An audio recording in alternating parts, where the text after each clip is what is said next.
বহুল কাঙ্ক্ষিত ত্রয়োদশ জাতীয় সংসদ নির্বাচন ও গণভোটকাল নির্বাচনের সামগ্রীও পৌঁছে গেছে সারা দেশে। প্রার্থীরা শেষ মুহূর্তের পরিকল্পনায় ব্যস্ত, তবে সন্দেহ ও অবিশ্বাসের ছায়া কাটেনি এখনো। নির্বাচন পর্যবেক্ষকরা বলছেন, দীর্ঘদিনের অভিযোগের কারণে প্রতিদ্বন্দ্বীদের মধ্যে সন্দেহ তৈরি হওয়া স্বাভাবিক। তাদের মতে এবার নির্বাচনের সাফল্য নির্ভর করছে নির্বাচন কমিশনের দায়িত্বশীলতার উপর। মঙ্গলবার মধ্যরাত থেকে শেষ হয়েছে প্রচারণা। মগবাজারের জামায়াতের কার্যালয়ে ইউরোপীয় ইউনিয়নের পর্যবেক্ষক দলের সঙ্গে বৈঠকের পর দলটির নেতারা অভিযোগ করেন, নির্বাচনী মাঠে লেভেল প্লেইং ফিল্ডের অভাব রয়েছে। একই সঙ্গে পক্ষপাতমূলক আচরণেরও অভিযোগ করেন তারা। বলেন, কোনো পাতানো নির্বাচন তারা মেনে নেবে না। নির্বাচনের স্বচ্ছতা নিশ্চিত করার দাবি জানিয়েছেন বিএনপির নজরুল ইসলাম খান। তিনি বলেন, ব্যালট বাক্স এজেন্টদের সামনে প্রকাশ্য রাখতে হবে। মঙ্গলবার প্রধান নির্বাচন কমিশনার সিইসি এএমএম নাসির উদ্দিনের সঙ্গে বৈঠক শেষে তিনি জানান, নারীদের বিশেষ কাপড়, ব্যালট পেপার ও সিল সংক্রান্ত অনিয়ম রোধে কঠোর নজরদারির প্রয়োজন হবে। নীল মজাদার গোলমার্ক বক্স, কুড়মুড়ে বাইটে ফুরফুরে লাইফ।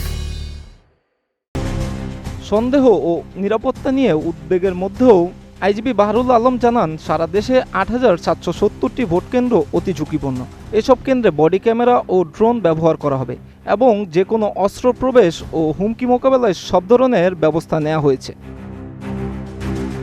কেন এত সন্দেহ আর অবিশ্বাস, সেই প্রশ্নের উত্তর দিয়েছেন বিএনপি মহাসচিব। ঠাকুরগাঁও ১ আসনের ধানের শীষের প্রার্থী মির্জা ফখরুল ইসলাম আলমগীর বলেন, বিগত নির্বাচনে কারচুপি ও ইলেকশন ইঞ্জিনিয়ারিংয়ের কারণে মানুষের মধ্যে সন্দেহ স্বাভাবিক। তবে তিনি মনে করেন, এবার পরিস্থিতি তুলনামূলকভাবে নিয়ন্ত্রণে রয়েছে এবং ফলপ্রসূভাবে ভোট প্রভাবিত করা সম্ভব হবে না।